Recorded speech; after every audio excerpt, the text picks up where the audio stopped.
Hey everyone, the latest of the daily sleepy vlogs, but only 10 more to go.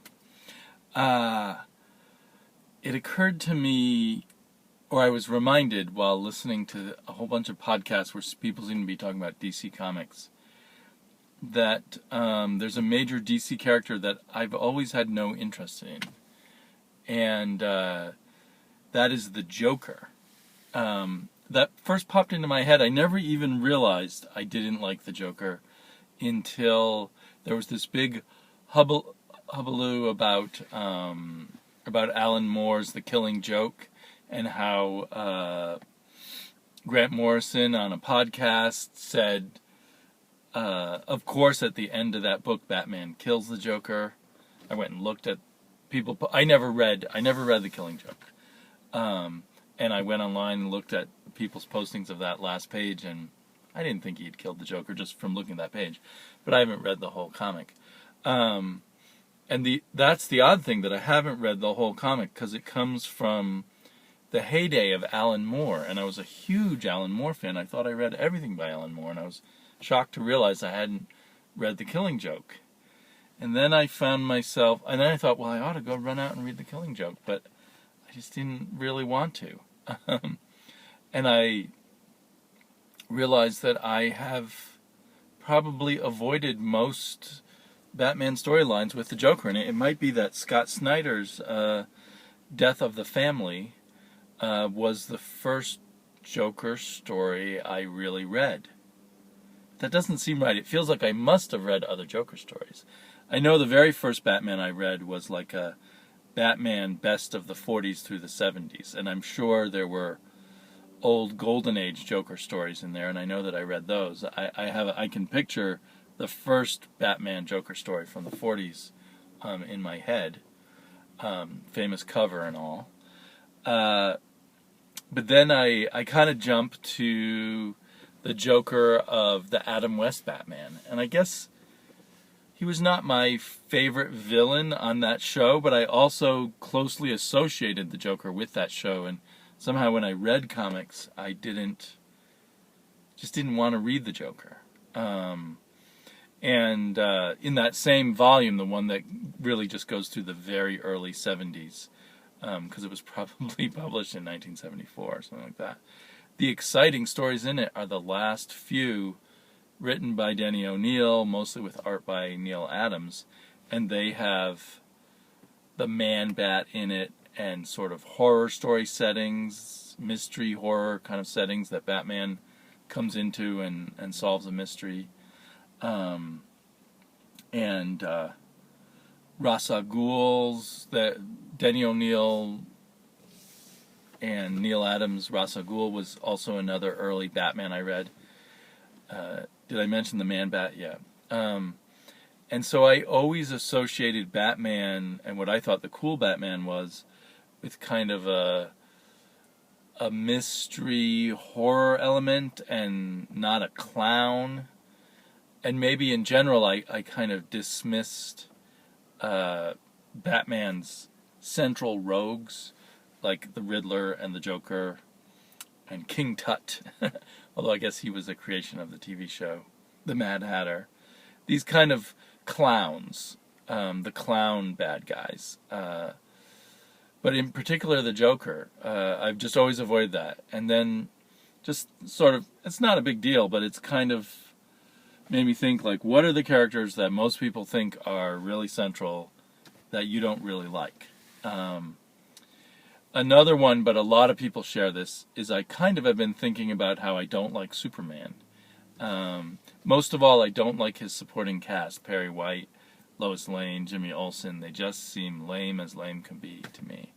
However, just in the past month or two, I've been reading lots of the standalone, non-continuity adventures of Superman, and I've been loving them. And I realize, I love Superman, just in the right context. And I realized through the 90s, when I really wasn't reading any superhero comics, I would every now and then pick up Superman just to see what's going on now. Is it getting good somehow? I read the whole Death of Superman, and the follow-up after he was dead stuff.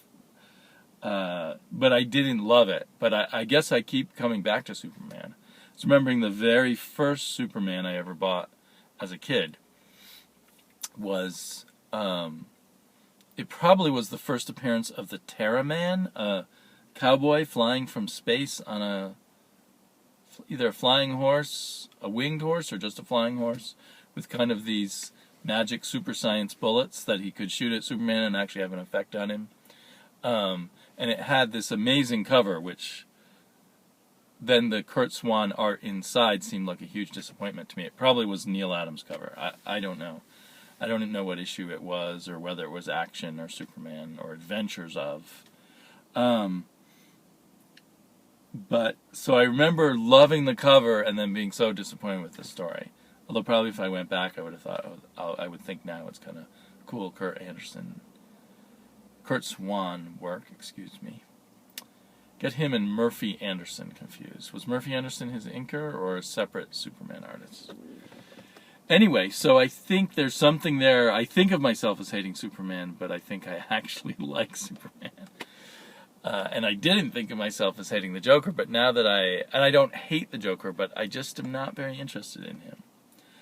And I think that one reason for that is I didn't grow up on those great Bruce Timm animated Batman cartoons. I think the Joker in those and in the other really good DC animated stuff, like I just a little while ago saw the Joker in The Brave and the Bold, and he was lots of fun, really great. But that's not the picture of the Joker I had fixed in my head. I wonder if the good Joker comes out of those. And some real Batman experts would know, and I don't. Another character, I don't hate this character, but I seem to have had zero interest in this character since like 1970 something. Since before I actually started reading the character. The first Spider-Mans I ever read were drawn by Ross Andru. But then I immediately found these Marvel tales that were reprinting John Romita Spider-Mans. And I loved those John Romita Spider-Mans. And I soon made the connection. There was these old Spider-Mans that were great. The new Spider-Mans weren't any good. The rest of my Spider-Man reading career has been looking for Steve Ditko and John Romita and the short Gil Kane Spider-Man run. And just deciding, I made this mental block. I'm not interested in Spider-Man after that. And I do think in the 80s, here and there, I would dip into Spider-Man. I read some of John Romita Jr.'s first Spider-Man run. And it's all by artists. I don't remember the writers. I mean, I remember Stan Lee, of course. And then I read some of the Todd McFarlane Spider-Mans till he took over with the writing, and then I dropped that as a hot potato. But overall, I've just thought of Spider-Man as this thing in the past. And there's probably other characters like that everyone loves that I've just... It's interesting to me that I kind of create these mental blocks. You fix a character in your mind at some point, and you don't go on. So maybe I should go back and now read that Alan Moore Joker, if I can get past this block. Talk to you all later. Bye-bye.